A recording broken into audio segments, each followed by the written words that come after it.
Dr. Suhol, Kanole Horror Story. Bossing! Boss! Bossing! Dumating ang mensahero bandang alas 6 ng umaga kasama ang kanyang anak at asawa. Gising na si Kanole ng mga oras na yun dahil kasalukuyan siyang nagpapakain ng dasal sa kanyang mga gabay. Oh, ang aga mo ah. Tsaka kasama mo yata yung asawa at anak mo. Bossing. Gustong pumasyal eh. Ikaw talaga pati sa trabaho mo sinasama mo sila. Hindi. Hindi kami magtatrabaho ngayon. Kaya kami napunta rito. Nabanggit ko kasi kay Mrs. na maganda yung lugar na to. Presko. Maganda yung tanawin. Ba syempre naman. Kayo, pasok kayo. Sige bossing, salamat. Boss, may dala kaming maluluto eh. Nakakahiya naman sa'yo, baka sabihin mong mga busita kami. Hindi, wala naman akong sinasabing ganun. Mainam, pero kami na magluluto. Sige. Pagsapit ng alas 7 ng gabi, dumating ang doktor at hindi ito namukaan ni Kanole dahil nagkaroon siya ng salamin. Magandang umaga ho. Wika ng doktor. Magandang umaga rin po. Sino po sila? Ang bilis nyo naman pong nakalimot. Ako ho yung doktor na nagtungo rito noong nakaraan. Kayo po pala. Nakasalamin kasi. Ang nasabing doktor ay papangalanan natin bilang Doc Miller. Hindi ito tunay na pangalan. Doc, ano hong atin? Di ba? Nasabi mo nung nakaraan, natutulungan mo kami. Saka sayang yung pera, ang laki nun. Doc, tutulong ako pero yung pera sa inyo na. Ikaw ang bahala. Teka lang boss, wag mo sabihing sasama ka sa doktor na to ngayon. Bakit ba? Nandito ka na naman. Kay aga-aga mong nanggugulo dito. Ikaw nga itong magulo eh. Mas nauna ako sa'yo dito, tsaka kasama ko yung pamilya ko. Anong koneksyon, ha? Nandito ako para makabanding si bossing. Maganda dito, presko. Wala akong pakialam sa sinasabi mo, hoy, mensero. Teka nga, tagasang ka ba ha? Bakit ba ang dami mong tanong? Hindi naman ikaw ang pinunta ko rito. Umalis ka nga dyan. Aray ko, nanunulak pang ganon. Dr. Miller, wag naman po tayong nananakit. Ganito po mag-iwan kayo sa akin ng address nyo at bukas pupuntahan ko po kayo. Pero Sir Nole, kailangan ka na ho ng pasyente.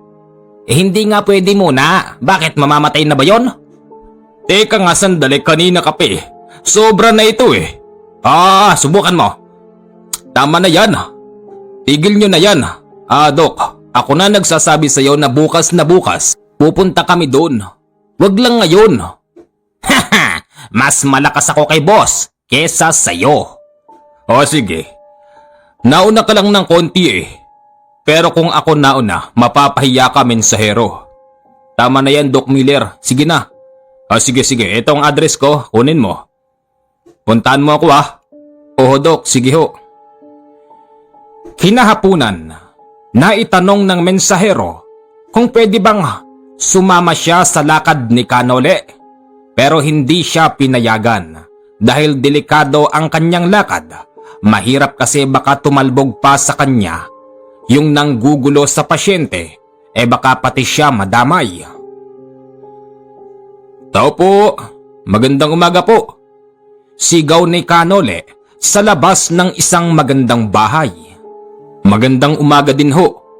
Tuloy po kayo, kasalukuyan akong naliligo. Wag ho sana kayo mainip. Hindi Dok, ayos lang po. Pagkatapos noon ay nagtungo na sila sa ospital. Malapit lang pala ang bahay ni Doc Miller sa kanyang pinagtatrabahuhan. Guard, akin to. Kasama ko yan. Wika ng doktor sa guard. Nung una ay ayaw pang papasukin si Kanole dahil nga sa bihis nito ay mukha siyang magbubukid. Sige sir, sabi niyo basta kung may gagawing masama dito yan sagot niyo yan sir. Oo na guard, ako nang bahala dyan. Pagpasok nila sa mismong opisina ni Doc Miller, nandoon ng isa pa niyang kasamahan. Oh, Doc Liwanag, nandito ka na pala. Pumasok din noon si Canole at nagulat pa si Doc Liwanag. Teka pare, kasama mo ba yun? Oo, siya yung makakatulong sa atin. Doon sa may taong may sakit. Di ba nga nagpapahanap siya sa atin nang pwedeng makatulong sa kanya at merong malaking reward pare. Pare, paano makakatulong yung isang taong magsasaka?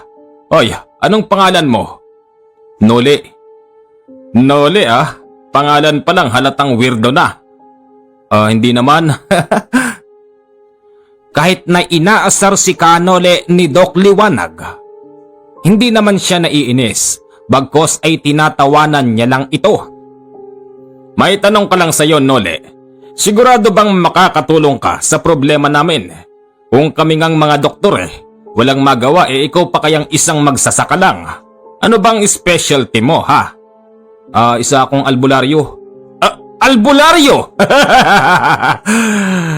Doc Miller, ba't nagsasama ka ng weirdong tao dito? Albularyo? Anong magagawa niyan dun sa may taong may sakit? Doc Liwanag, konting lamig lang Kasi di ba, yung mga makinarya natin hindi nga makita yung sakit ng tao. Kaya nagbabaka sakali ako sa albularyo pare. Doc Miller, para saan pat nag-aral ka ng medisina kung magpapaniwala ka lang sa mga taong katulad nito? Pare, baka marinig nakakahiya. Sige, tuloy nyo lang. Naririnig ko, ayos lang yun. Normal na lang sa akin ang panglalait ng mga doktor at pare. Sige lang. Sige lang naman pala Pare, ang masasabi ko lang, paalisin mo na to. Tsaka teka, paano ka nakapasok dito ha? Pare, sinabi ko sa guard na akin to. Walang problema dyan pare, maniwala ka lang. Huwag ka mag-alala, magaling yan. Marami nang natulungan tao yan, tsaka yung pera pare yun na lang ang isipin mo. Hindi masamang sumubok, di ba? Sa bagay, tara na, puntahan na natin yung pasyente. Yung pasyente ay isang mayamang tao at ito ay nakatira sa isang kilalang subdivision sa Metro Manila. Habang sila ay nasa loob ng sasakyan, taga-maneho si Doc Miller at nasa tabi niya naman si Doc Liwanag habang si Canole ay nasa likuran. Hitingin-tingin sa kanya ang doktor na mayabang at maya-maya pa nagtanong ito kay Doc Miller.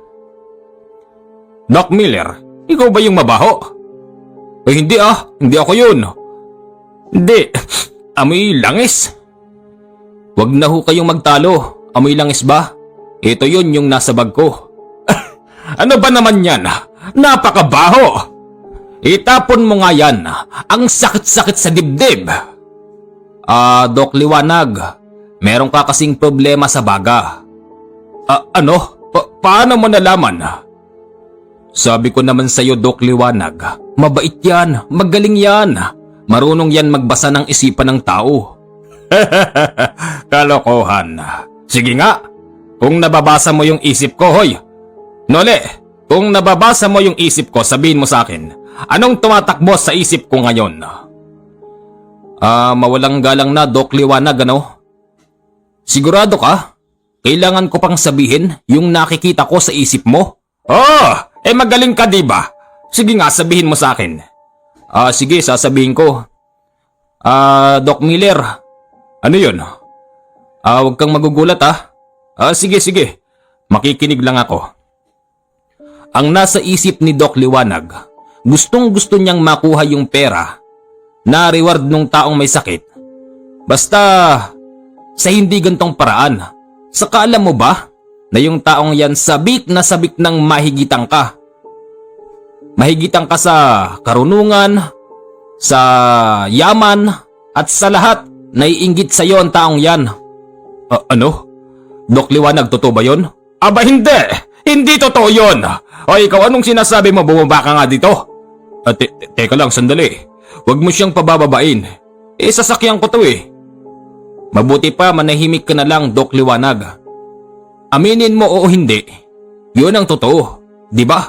Yun ang nakikita ko sa isip mo. Weirdo talaga. Pagdating natin ng Maynila, ipapasagasa kita sa tren. Subukan mo kung kaya mo. Hindi naman ignorante si Canole para hindi niya malaman na nung panahon na yon ay wala pang MRT at LRT sa Maynila. Napadako sila sa isang napakagandang subdivision na mangha pa nga noon si Canole dahil sa ganda noon. Guard, pupunta kami kay Mr. Santiago. Wika ni Doc Miller sa mga gwardya at sinilipan ng mga gwardya yung loob ng sasakyan. Nang makita ng gwardya si Canole, tinanong pa nito kung kasama ba nila yun. Inako na lang ni Doc Miller na kasama niya si Canole. Hoy magbubukid, nandito na tayo. Nole pangalan ko. Ganun din yun! Dami mong alam. Nakikita mo yung malaking bahay na yan? Diyan lang naman nakatira yung gagamutin ko. Ay gagamutin mo pala. Siguraduhin mong mapapagaling lang yun. At pag hindi mo siya napagaling, mapapahiya kaming dalawa ni Doc Miller. Di ba, Doc? Magtiwala ka lang kasi, Doc Liwanag. Sige. Sabi mo eh. Iha, magandang umaga. Nandyan ba si lolo mo? Tanong ni Doc Miller sa isang dalagitang naglalaro sa harapan.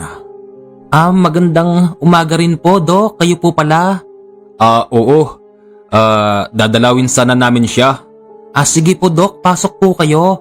Ay, teka. Kuya, kasama niyo po ito? Oo, kasama naman yan. Kasi iba yung kasuotan. Hindi, ganyan lang talaga. Sige po, tuloy na po kayo. Pagpasok ni Canole ay tinititigan siya ng babae na para bang walang tiwala sa kanya. Pumunta sila sa ikatatlong palapag ng bahay. Dito ay nakita ni Canole na yung asawa ng matandang lalaki ay umiiyak. Babangon ka pa? Magkakasama pa tayo ng ilang taon na. Nang magpakasal tayo, sabi mo, hanggang dulo walang iwanan. Iyak ng matandang babae. Magandang umaga po. Doc Miller, magandang umaga naman. Magandang umaga din po. Doc Liwanag, magandang umaga po. Magandang umaga po, Lola. Sino ito? Ako ho si Nole, taga Gitnang Luzon. Doc Miller, bakit may kasama kayong ganito? Lola, wag ho kayong mag-alala. Siya po ang magpapagaling sa asawa nyo. Nako, magpapagaling, ewan. Doc Liwanag, wag mo namang ginaganyan yung tao. Walang masamang magbakasakali. Sigurado bang mapapagaling mo ang asawa ko? Lola, ilang taon na po ba? Matanda na, nasa 70 na. Matanda na. Susubukan ko po. Ayan na naman tayo eh. Susubukan? Anong mangyayari sa subok kung di mo gagawin? Pwede ba, Doc Liwanag? Manahimik ka na lang pag ako nabusit sa'yo. Patatahimikin kita habang buhay. Nang sabihin yon ni Canole, natahimik na lang si Doc Liwanag. Narinig mo pare? Manahimik ka na lang kasi. Sabi naman ni Doc Miller. Inilabas ni Canole ang mga nakalagay sa kanyang bag. At nang makita yon ng matandang babae, nang diri ito dahil merong mga dahon na pinatuyo at merong mga bote na merong langis sa loob. At hindi lang yon, marami pa siyang nakitang hindi nagustuhan ng mayamang matanda. Lola, gilid po muna kayo. Saglit lang po ito. Siguraduhin mong mapapagaling mo ang aking asawa.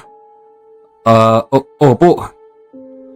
Sa totoo lang, pagpasok pa lamang doon ni Kanole, alam na niya kung ano ang sakit ng matandang lalaki. Katunayan, yun ding mga oras na yun, sa loob mismo ng kwarto, ay nakikita ni Kanole yung kanina pang paikot-ikot na presensya ng mangkukulam. Tabi lang po kayo, saglit lang po. Maya-maya pa, yung matandang pasyente ay biglang nagising at nagtanong pa kung sino ba ang mga taong nasa harapan niya. Yung doktor mo, may kasamang albularyo. Sino ba yung mga yan? Mga kapatid ko yatang yumaong ang mga yan eh. Hindi, doktor yung dalawa at yung isa albularyo. Magandang umaga po, Lolo. Bati ni Kanole sa kanya. Hindi siya makilala dahil ang nakikita nung matanda yung mga yumaong na mahal niya sa buhay at sinusundo na daw siya. Hinawakan ni Kanole ang kamay ng matanda. Para bang napaso yung matanda kaya't nagalit ito kay Kanole. Kalma lang po kayo. Hindi! Umalis ka na rito! Ayoko sa'yo! Pinapaalis na si Kanole pati ng asawa niyang babae. Pero hindi siya nagpapigil sa oras na yun dahil alam niyang ginagamit lang ng mangkukulam yung matanda upang palayasin si Kanole. Hindi ho ako maaring umalis. Nanang, maniwala ho kayo sa akin. Yung asawa niyo sinasapian. Hindi naman naniniwala ang matandang babae dahil nga sa nakasanayan nilang doktor ang kanilang kasama at yon ang kanilang paniniwalaan. Sa sitwasyon ni Kanole, napakahirap. Kailangan mong paglabanan ang pang-iinis, pang-iinsulto at lahat na ng bagay ay kailangan mong tiisin. Basta ang nangingibabaw sa kanya ng mga oras na yun, kailangan niyang mapagaling ang matandang lalaking pasyente. Pilit pa rin siyang pinaaalis ng matanda at ito namang si Doc Liwanag, pilit na hinahatak si Kanole hanggang sa maya-maya pa pinitik ni Kanole yung kamay ni Doc Liwanag na pilit na humahatak sa kanya. Aray ko! Aray ko! Ang sakit naman! Ang sakit nung mamitik! Sinabi ko sa iyo bitawan mo ko, di ba? Nandito na ako. Pipilitin niyo pa akong umalis. Hindi ako nagpunta rito para yumaman. Oo. Alam kong malaking pera ang makukuha dito. Pero hindi yun ang pinunta ko. Nanang, mahalaga sa akin ang buhay ng tao. Sa mga oras na ito, pwede bang ako na lang ang pakinggan nyo? Para sa akin, simple lang yung sakit ng asawa mo. Kung ano ang sinasabi ng asawa mo ngayon, wag mong paniniwalaan. Sa akin ka maniwala dahil mapapagaling ko siya. Hindi, lumayas ka na. Lumayas ka magbubukid. Nanang, pakiusap. Maya-maya pa, yung pasyenteng lalaki ay nagwawala na. Ipinag-utos pa nga ni Kanole kay Doc Miller na talian ang 2 paa at 2 kamay ng pasyenteng matanda. Ayaw pa ni Doc Miller na sumunod sa kanyang kagustuhan dahil nga mas nangingibabaw sa oras na yun yung utos ng matandang babae. Doc Miller, susunod ka ba o hindi? Natulala si Doc Miller, tapos hinipan siya ni Kanole at pansamantalang nahipnotismo. Itinali ni Doc Miller ang paa at kamay ng matanda at ikinagulat naman ito ni Doc Liwanag. Pare, baliw ka na no? Ba't sumusunod ka dito? Ha? Ano? Anong ano? Huwag mo sabihing hindi mo alam yung ginawa mo. Bakit? Ano bang ginawa ko? Itinali mo yung matanda. Tignan mo. Nakalambitin na parang gagamba. Shh, manahimik na kayo. Nandito na tayo. Umalis ka na magsasaka. Hindi ka namin kailangan. Kailangan mo ko, Nanang. Kung kinakailangan na bardagulan na gagawin ko, ito lang ang paraan. para gumaling yung asawa mo. Masama man, pero kailangan gawin yun ni Kanole. May edad na yung matandang babae. Kailangan niya itong pansamantalang patahimikin. Maya-maya pa naupo na lamang ang matandang babae na parabang wala sa sariling katinoan. Nandito na ako, Mangkukulam. Ano bang atin? Bakit ba may halong ganyan? Ano yan, inggit? Wika ni Kanole sa nakasaping mangkukulam sa kanyang pasyente. Ay, mga doktor! Bakit tinali ako rito? Tanggalin niyo nga ako dito. Hindi ko ibibigay sa inyo yung malaking pera pag hindi kayo sumunod. Pananakot ng matanda. Sinabi naman ni Kanole na wag silang maniniwala dahil yung mismong matanda ay hindi niya alam ang kanyang ginagawa. Hop, walang susunod. Kontrolado siya ng mangkukulam. Anong mangkukulam? Baliw ka nang magbubukid ka! Kalagan niyo ako rito at kukunin kay maraming pera doon sa aking aparador. Pera lang naman ang gusto niyo, di ba? Heto namang si Doc Liwanag, paniwalang paniwala sa pasyente. Kaya't ang ginawa niya, tinangka niyang kalagan ng tali yung matanda. Pero sa pagkakataon na yon, 2 beses pinitik ni Kanole ang kanyang mga kamay.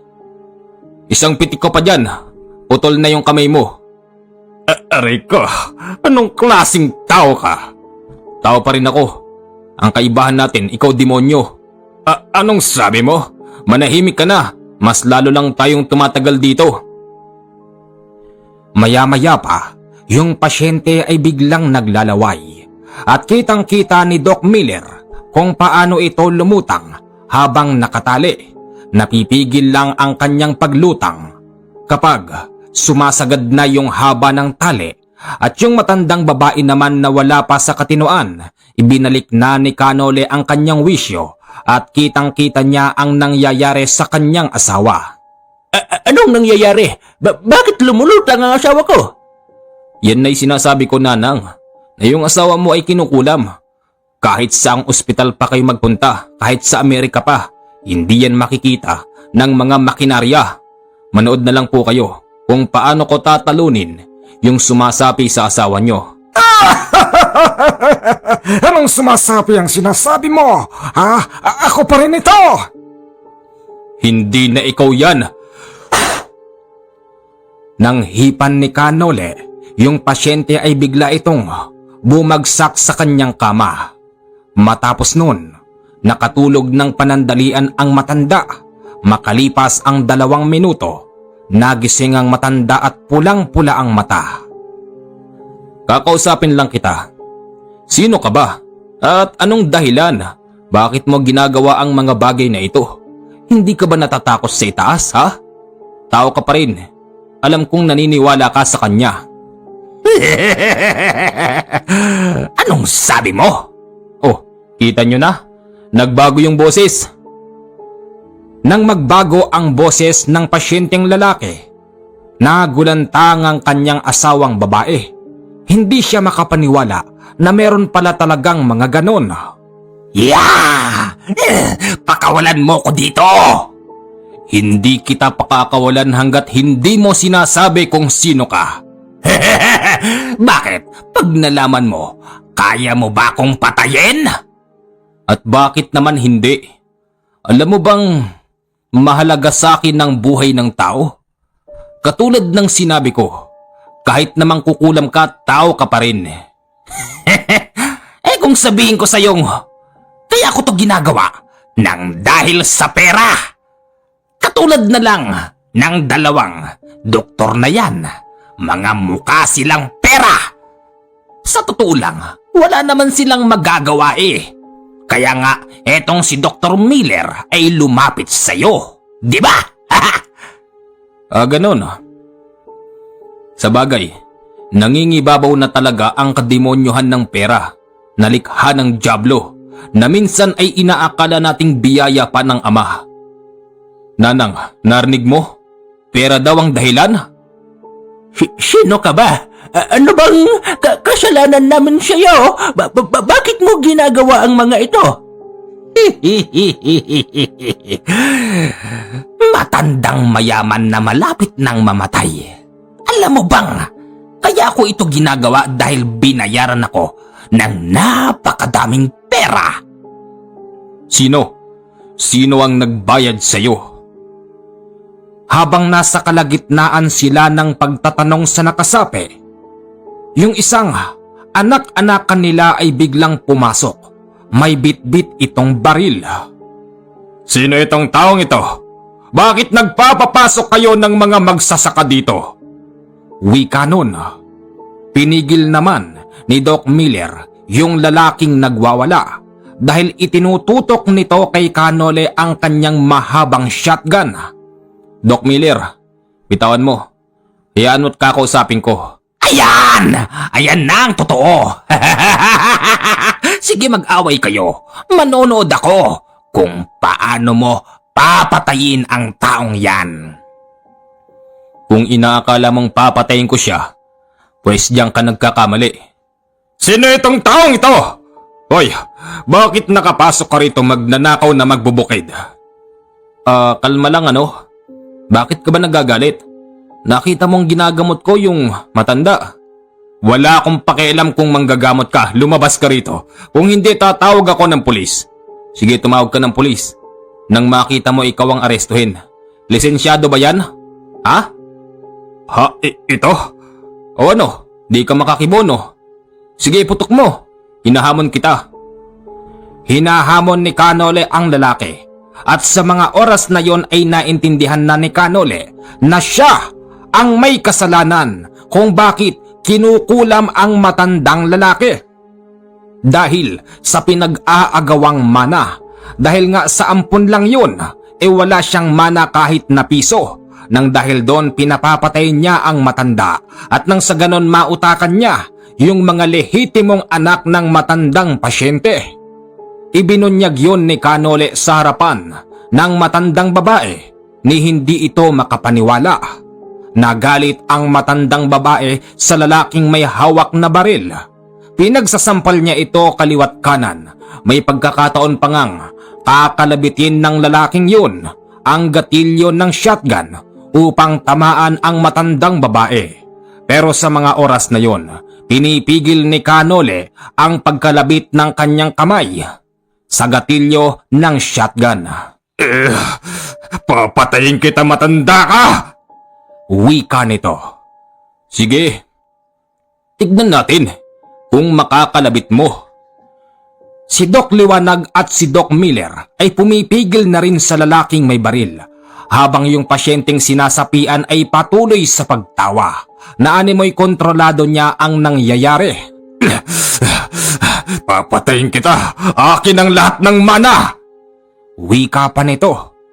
Napasilip ang dalagitang sumalubong sa kanila sa gate at nang makita nito ang mga nangyayari, tumawag ito ng pulis. Makalipas ang 5 minuto, dumating na ang pulis at inaresto yung lalaking may baril. Sige, sir, hulihin nyo na yan. Wala naman palang lisensya, papatay pa. Ipinakulong siya ng matandang mayaman at sinabing wag siyang pakakawalan at itutuloy ang kaso laban sa kanya. Nakita rin ng mga pulis na merong isang matandang naglalaway at namumula ang mata ang nakatali sa malaking kama. Sir, wag ho kayo mag-alala. Ibang kaso na to. Pang-albularyo po ito. Ganon pa man, dahil sa yung ibang mga pulis ay hindi namang kilala ang kakayanan ng albularyo, nakuha pa nilang panoorin ang mga susunod na mangyari at yung lalaki naman ay dinala na ng ibang pulis sa presinto upang kasuhan. Sige sir, kung gusto nyo manood na lang kayo. Wika pa ni Canole at yung nakasapi ay nagwawala at sinasabing, Wala na yung magbabayad sa akin. Wala nang silbi ang pagpapahirap ko sa matandang to. Dapat pala noon pa kita tinuluyan. Oh, edi umamin ka rin na yung lalaking mamamaril, siya ang nagbabayad sa'yo, diba? Oo, tama. Pero hindi importante sa akin yun sa ngayon. Dahil nandito na ako, bayaran man niya ako at hindi mamamatay ang taong to. Hindi mangyayari yun. Nandito ako. Inilabas ni Canole ang sibat ni Atardar. Ang tingin naman dito ng doktor at pulis ay isang baliw si Canole dahil nga hindi naman nila nakikita ang nangyayari. Baliw. Pang-iinsulto ni Doc Liwanag. Maya-maya pa, akmang isasaksak ni Canole sa kanya ang sibat ni Atardar nang biglang, Wag! Wag po! Susuko na ako! Susuko na ako! At sasabihin ko din yung isa pang mastermind. Yung pulis ay gulat na gulat at sinabi pang, ano bang nangyayari? Meron ba talagang mga ganyan? Meron sir, manood ka. Hindi nyo pa alam kung anong nangyayari. Ayon sa pag-aamin ng mangkukulam, ang isa pang nagpapagawa sa kanya noon, yung kasintahan ng lalaking inaresto, nang dahil lang din sa mana. Pakawalan mo na ako dito, albularyo! Kailangan ko nang umalis. Nasabi ko na ang gusto ko. Nasabi ko na yung mga kailangan nyo, di ba? Hindi pa din. Di ba ikaw na rin ang nagsabi na magbayad man o hindi yung tao pero mamamatay pa rin niyang pasyente nang dahil sa tagal ng pangungulam mo? Di ba? Tanggalin mo. Ngayon din, binabalaan kita. Hanggat nandito ka sa harapan ko, hinding-hindi ka makakatakas. Mamili ka. Pakakawalan kita at pagagalingin mo yung tao o papatayin kita sa harap mismo ng maraming tao dito ngayon. Hoy, mangkukulam, kahit na hindi kita nakikita ng harap-harapan, kahit na yung isang wisyo mo lang ang nandito, kaya kitang puntahan sa bahay mo. Nabasa ko na yung isip mo. Alam ko na kung saan ka nagtatago. Ganon. Sige, magkasubukan tayo. Ang mangkukulam ay gumawa ng paraan upang tuluyan ang pasyente, pero nang dahil na nandun si Canole ay hindi niya ito magawa.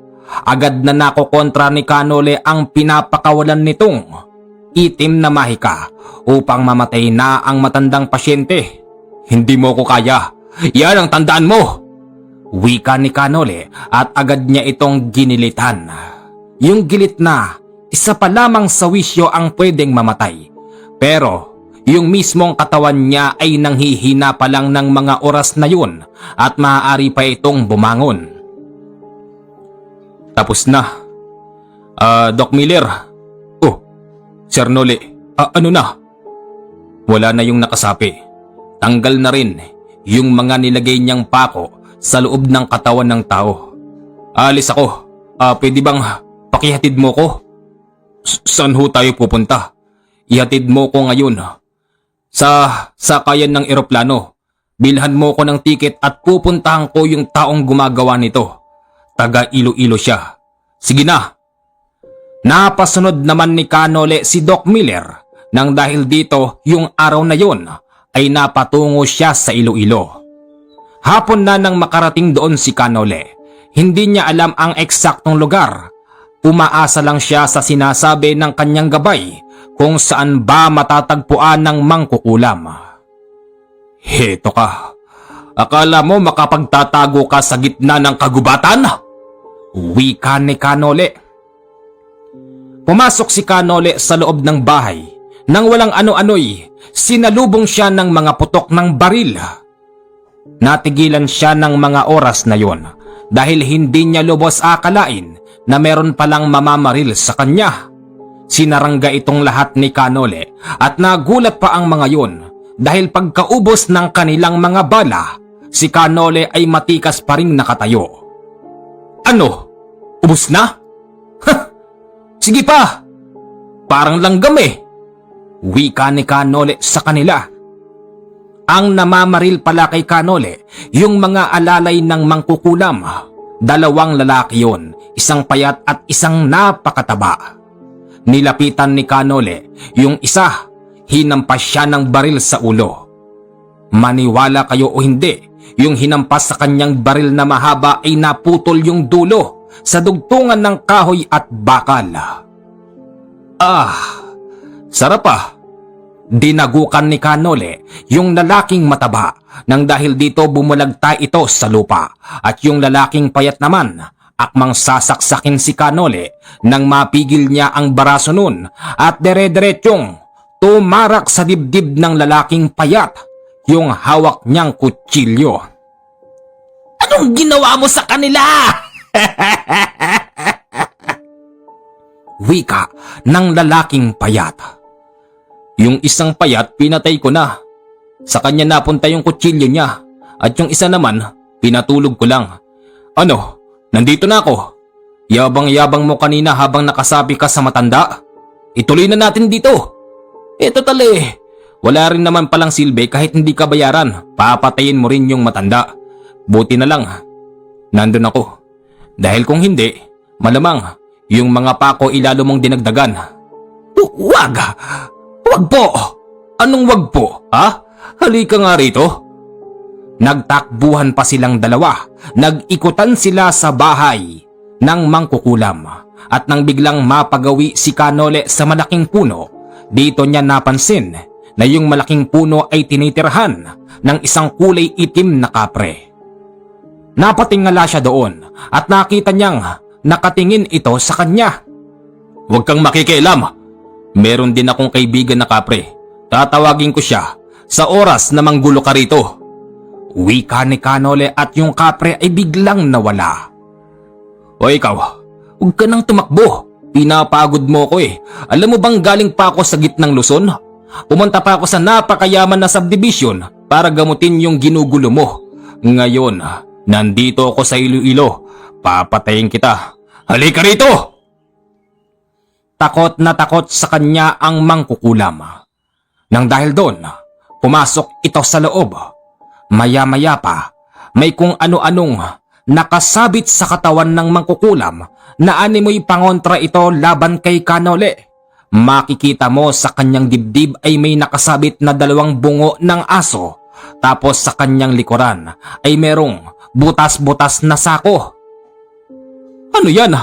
Superman? Ha? Anong magagawa ng mga yan? Maya-maya pa, nang magsalita ang mangkukulam, sumasabay ang pagbuka ng 2 ulo ng aso na nakasabit sa kanyang dibdib. Alam ko na. Anong magagawa niyan, ha, mangkukulam? Kakaiba ang kakayanan ng mangkukulam sa pamamagitan ng bungo ng aso na nasa kanyang balikat ay nagagawa nitong tumawag ng napakadaming insekto at ayon sa pag-amin ng mangkukulam, kaya din daw niyang mangbarang. Tuwang-tuwa ito nang magdatingan ang napakadaming bubuyog at sinalakay si Kanole. Tikman mo ang aking mga alagad. Wika nito. Sinalakay man nila si Kanole pero nanatili itong matikas na nakatayo. Paglampas ng napakadaming bubuyog, nagwika si Kanole ng, Yun na yun? Anong tikman? Tumusok nga, pero parang wala lang. Nariyan na naman ang napakadaming bubuyog, pero sa pagkakataon na yun, merong naiiba sa kanila. Malaki yun, siguro kasing taba ng ahas. Nang makita yon ni Kanole, siya lang ang bukod tanging nilihisan nito. Akala ko ba magaling ka? Bakit ka lumilihis? Ang hindi alam ni Kanole, yung mga bungo ng asong nakasabit sa kanya ay bumubuka pala ang mga bibig at kasalukuyan na nagpapakawala ng matinding lason upang lasunin si Kanole. Hindi ramdam ni Kanole ang tusok ng mga bubuyog sa kanyang katawan, pero ang naramdaman niya yung matinding hilo at parabang gusto niyang magsuka. Anong ginawa mo? Ginamit ko lang naman ang aking pandaraya. Matapang ka eh. Dayo, isang dayuhang manunubok sa pinakamalakas na mangkukulam sa Iloilo? Ha? Dito na kita tatapusin kaya't humanda ka. isuka mo ang iyong bituka. Ang pakiramdam ni Kanole ng mga oras na yon, gusto niyang isuka ang kanyang bituka. Pero syempre, kapag ganon na ang sitwasyon, papasok na ang kanyang mga gabay. Kala mo hindi ako pwedeng mamatay. Yan ang tandaan mo. Nang sabihin yon ni Kanole, ang matandang mangkukulam ay napapatras dahil tila ba nakakakita ito ng isang malaking tao, kaya ito nakatingala sa bandang ulo ni Kanole. O ano? Atras pa! Yung mga bubuyog ay biglang nawala at napansin din ni Kanole na yung kanina pang nakatingin sa kanila na mga mapupulang mata sa paligid ay bigla ring nawala. Halika rito. Huwag ka nang tumakbo. Lapit! Hoy! Hindi. Bakit nakikialam ang mga ganyang klase ng diwata? Kasi dapat lang sa'yo pinapatay. Wag! Suko na ako! Siguro pang 3 beses mo nang sinabi yan. Suko na ako. Pwede ba?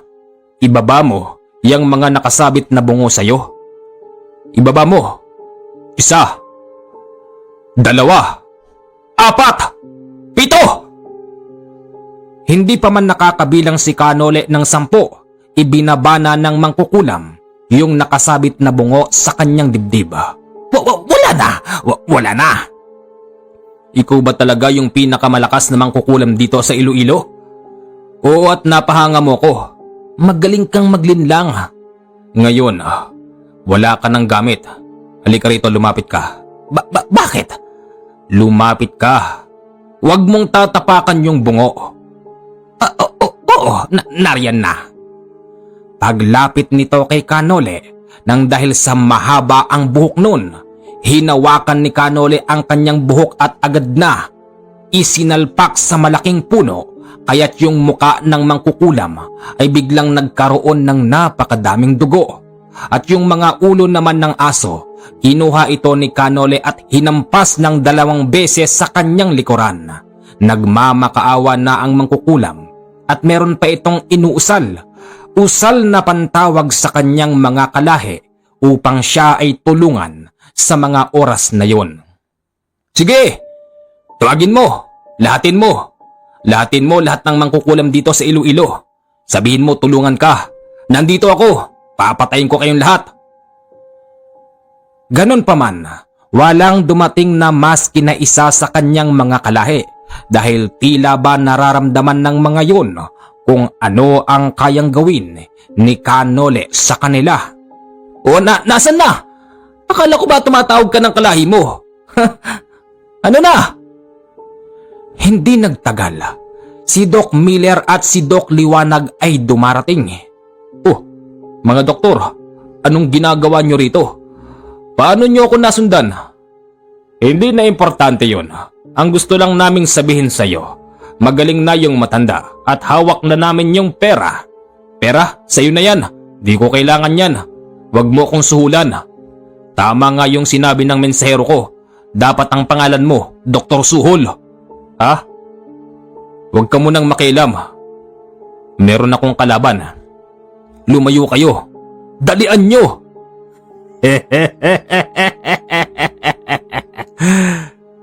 Bakit? Anong nakakatawa? Yung pagdating ng 2 doktor ay ginamit pang dahilan ng mangkukulam upang sila mismo ay lumaban kay Kanole. Dahil sa hindi lang ito basta mangkukulam, nagawa niyang kontrolin yung 2 doktor.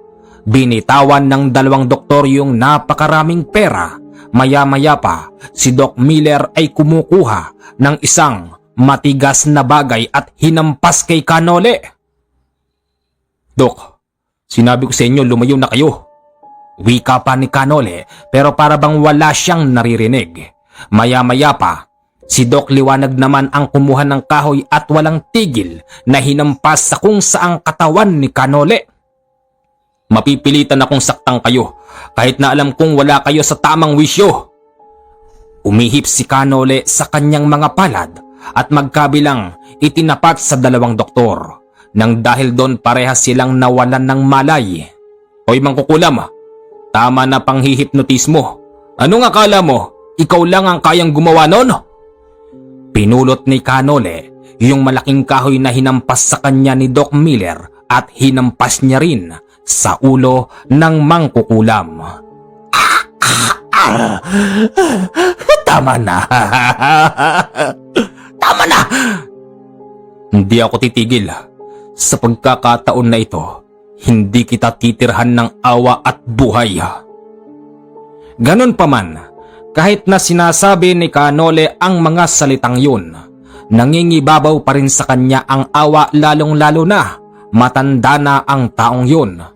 Kapag kasi ganon ang sitwasyon, gusto niyang yung mga katulad niya ay nagbabago at nagbabalik loob na sa ama. Pero ganon pa man, meron pa rin siyang nakikitang planong masama ng matanda nang dahil doon wala siyang magagawa kung hindi tuluyan na lang ang mangkukulam. Nanang, masakit sa loob ko yung gagawin ko pero kailangan eh. Hinawakan muli ni Canole ang kanyang mahabang buhok at nginod-ngod sa lupa. Hoy, lalaking mataba, bumangon ka dyan. Alam kong kanina ka pa nanonood, di ba? Oh, hindi ho ako kasali dyan, sir. Bumangon ka. Napilitang bumangon yung lalaking mataba at inutusan siya ni Canole na bitbitin yung matanda. Ayon sa pag-aamin ng lalaking mataba, yung matandang yon ay kanyang lola. Lola mo pala eh. Tapos kinukonsinti mo sa kasamaan? Binaril mo pa ako pagpasok ko rito? Sir, napilitan lang ho ako, sir. Kahit na, bitbitin mo yung lola mo. Itapon mo sa sapa. Sir, wag naman ho, sir. Maya-maya pa, yung dalawang doktor ay biglang nagising. Aray ko, sakit ng ulo ko. Doc Miller! Doc Miller! Oh, gising na ako. Ano nangyari? Ewan ko. Teka, saan mo dadalhin yung matanda? Nang sumigaw ng ganon si Doc Miller, yung lalaking mataba ay bitbit na ang kanyang lola at dadalhin sa pinakamalapit na ilog upang lunurin. Hoy, bumalik ka rito! Wika ni Canole at ibinalik naman ng lalaking mataba ang kanyang lola dahil nakukonsensya ito. Doc Miller, wala kasi akong alam pagdating sa batas eh. Pwede bang advisean mo ko? Meron ka bang nalalaman? Meron bang pwedeng ikaso sa taong to para makulong na lang? Nakakakonsensya kasi kung ipapapatay natin. Kahit na sabihing mangkukulam yan, tao pa rin yan. At hindi tayo pwedeng humatol sa mga ganyan. Hayaan natin na ang batas ang dapat na umusig sa kanila. Meron akong alam. Meron akong kaibigang attorney. Kaming dalawa ni Doc Liwanag. Sige. Ipakulong na lang natin yan. Ako mauna. Pupunta ako sa pinakamalapit na police station. Makalipas ang kalahating oras, dumating na ang mga pulis. Ngayon heto ang problema. Nabaligtad ang pangyayari. Si Canole pa ang inaresto dahil nga hindi naman sakop ng batas yung sinasabing pangungulam. Ang lumalabas, binugbog ni Canole ang matandang babae at siya'y napagbintangan na pumatay sa lalaking payat na isa rin sa apo ng matandang mangkukulam. Teka sir, nagawa ko lang yon kasi mangkukulam sila eh. Wika pa ni Canole sa pulis pero hindi niya pwedeng igiit ang kanyang katwiran dahil nga hindi yon sakop ng ating batas. Mabuti na lamang at maraming dalang pera yung dalawang doktor. Nakatulong din ito upang makalaya si Canole. Nang makalaya ito, gumugulong pa rin ang kaso hanggang sa makalipas ang 3 buwan, may lumabas na hatol na hindi si Canole ang pumatay sa lalaking payat dahil kusa niyang nasaksak ang kanyang sarili. Ay, salamat naman. At yung matandang babae naman ay patuloy pa rin sa kanyang pamumuhay. Ganon pa man, binantaan siya ni Canole na kung sakaling babalik siya sa dating kanyang nakagawian, hindi na siya magdadalawang isip at kikitilan niya ito ng buhay.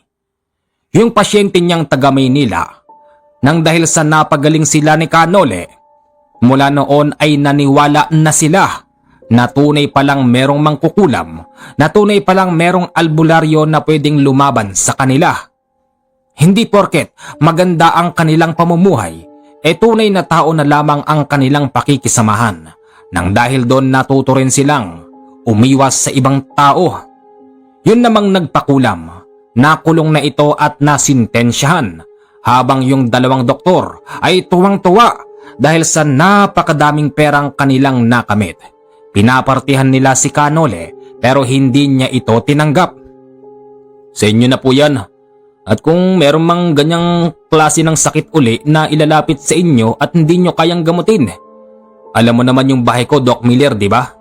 Lapit ka lang. At kung sakaling mangailangan ako, katulad nung madalas akong pumupunta ng Visayas, Mindanao pag wala akong pera, pwede ba ako lumapit sa'yo? Para nang sa ganun yung mga taong tutulungan ko, mararating ko sila ng agaran. Oo ba? Walang problema yun, Sir Noli. Sigurado bang ayaw mong tumanggap ng pera? Kung tutuusin, dapat sa'yo to lahat Di ba, Doc Liwanag? Oo nga, dapat sa'yo to lahat. Nasabi sa akin ni Doc Miller na yung bahay mo walang kuryente. Napakalayo, bakit nagtitiis ka ron? Sa dami ng perang reward na to, pwede ka nang makabili ng isang magandang bahay, magkakaroon ka pa ng negosyo. Kuya Nole, patawarin mo ko sa mga nagawa ko sa'yo. Alam kong hindi maganda ang pagkikita nating dalawa dahil nilait-lait kita. Sana'y mapatawad mo ko. Doc Liwanag, ayos lang yun. Katulad ng sinabi ko, sanay na ako sa panglalait ng mga tao. Ayos lang yun, at yung perang yan, sa inyo na yan.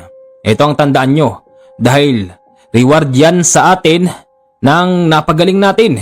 Gamitin nyo sa tama, magnegosyo kayo. Itulong nyo sa mga taong nangangailangan. Halimbawa na bagyo, wag naman sana. Kung nangangailangan yung mga tao, magkusa na kayo. Mas masarap tumulong sa kapwa. Saka, Doc Miller, ano yun, Kuya Nole? Halika, ibubulong ako sa'yo. Ang ibinulong dito ni Canole na dapat ay iwasan niya ng kaunti si Doc Liwanag dahil nga iyong nakita nito sa kanyang isipan ay hindi maganda.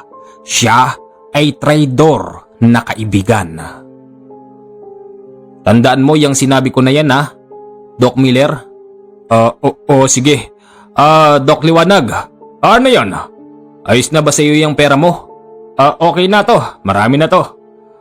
Doc Liwanag, magdo-donate nga pala ako sa mga batang kinukuha sa kalsada. Masyadong marami to, hindi natin to kaya. Anong hindi? Ang dami-daming pwedeng pagbigyan, bakit pa ang mga yun? Baka mamaya kinukurakot lang yan ng Children Foundation. Magbigay na lang tayo sa mga katutubo. Ganun ba? Palagay ko parang mas okay nga yun, yung tayo mismo ang magbibigay sa kanila, di ba? Oo naman. Kuya Nole, di ba bundok yung sayo? Baka maraming katutubo doon. Talagang marami. Kung gusto nyong tulungan ang mga katutubo, alam naman ni Doc Miller yung bahay ko. Magdala lang kayo ng kahit na napakaraming relief goods. Yung mga bigas, dilata, sardinas, kape. Marami tayong pwedeng tulungan. Sa totoo lang, yan ang ginagawa ko Pag nagkakapera ko, itinutulong ko lang sa mga katutubo. Ganon. Maganda pala yung adhikain mo sa buhay. Pero dapat tinatanggap mo na yung pera para marami kang natutulungan. Di pa rin? Kahit na tinutulong ko lang yung pera ko? Hindi pa rin Bawal kasi. At yan ang bilin sa akin ng aking maestro. Hey mga kababayan! Hanggang dito lang po ang ating kwento at sanay kahit mahaba po ito kayo ay nagtiyaga at hindi kayo nainip. Pasensya na po kung medyo mabilis ang aking pananalita kasi po baka mawalan ng kuryente. Kailangan po natin itong may upload kaya inapura ko na. Pero alam nyo ba, kung hindi ko to inapura baka mahigit 1 oras to Sana'y inyong nagustuhan at sana'y maliwanag ang dating ng aking pagnanarrate sa inyo pag napakinggan nyo ito. Okay guys, ulitin ko po. Sa mga gustong makipag-ugnayan sa akin, mag-download po kayo ng Viber at i-search po ang aking number na 0948 5230887. Roxy ang pangalan ng aking Viber at nakalagay po ang aking muka. Madali nyo kong makikilala. Mag-iingat po kayo sa mga nanggagaya sa Facebook dahil wala po akong ginagamit na Facebook. Pag kayo ay na-scam niyan, hindi ko po yan kasalanan. Ulit-ulit ko po yan pinapaalala. At pakipuntahan naman po yung isa kong channel na Misteryo ng Bayan. Hindi po magtatagal, magkakaroon na po tayo doon ng firmis na narrator at sana'y inyong suportahan. So paano? Hanggang dito na lang po ang ating kwento at magandang gabi sa inyong lahat.